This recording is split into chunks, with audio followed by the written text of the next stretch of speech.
Hello everyone. In this video class, we will see the important human characteristics in design. As in my previous videos, I explained about basic principles of user interface design as a different parts. There are a lot of principles. So how the human should show some characteristics while making some designs. Say one of the very important is perception.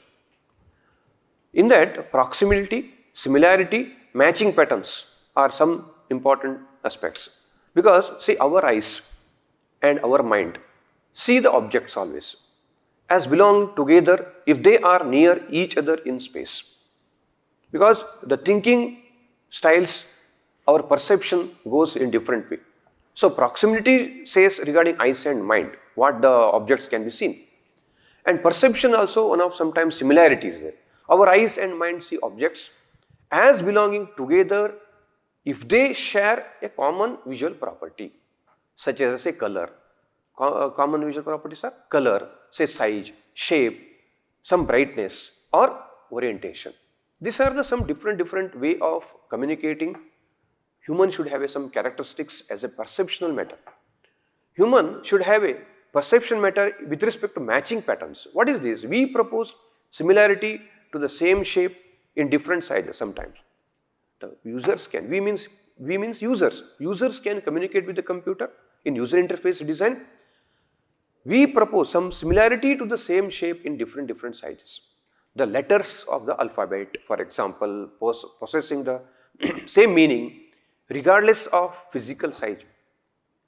So closure is another part. Unity, continuity, balance.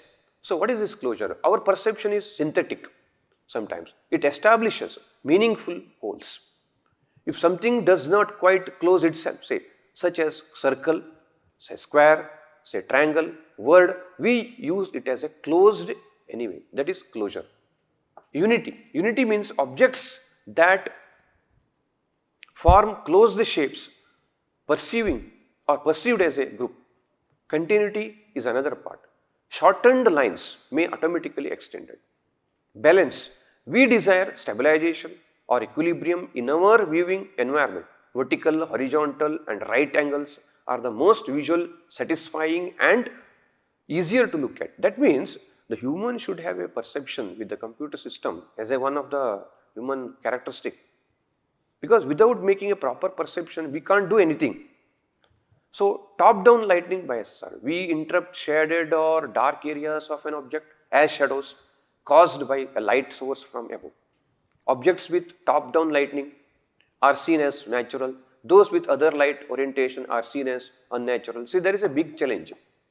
Whenever we take a camera or photos from cameras, there might be sometimes shadows.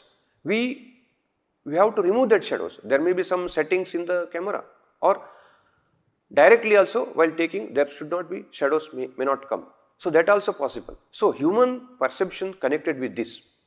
So some expectancies are there. Perception is also influenced by some expectancies. What is that? Sometimes we perceive not what is there, but what we expect to there.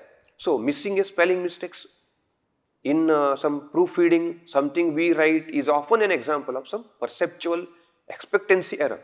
We see not how a word is spelled, but how we expect to see it spelled. So context environment says, and surroundings also influence individual perception. And signal versus noise. If you take signal versus noise, our sensing mechanisms are bombarded by many stimuli, some of which are important and some which are not. So important stimuli we can consider as signals. So what is that? Those that are not important or unwanted, we can call it as a noise.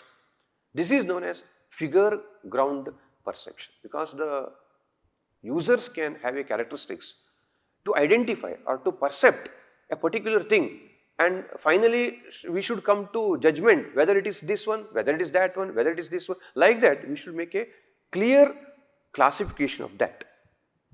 And memory. So come to the memory. We have a lot of memory. In that, short time memory, long time memory we can make. Say short time memory receives information from either the sensor or long term memory. but usually cannot receive both at once. Remember, it cannot receive both at once because the sensors are processed separately always. Within short-term memory, a limited amount of information processing can only takes place. But long-time memory is another part, contains the knowledge we process. What is we should have? Information received in a short-term memory is transferred into it and enclosed with it. So the processes we call learning, it is a complex process requiring some effort on our part, means it is a continuous part.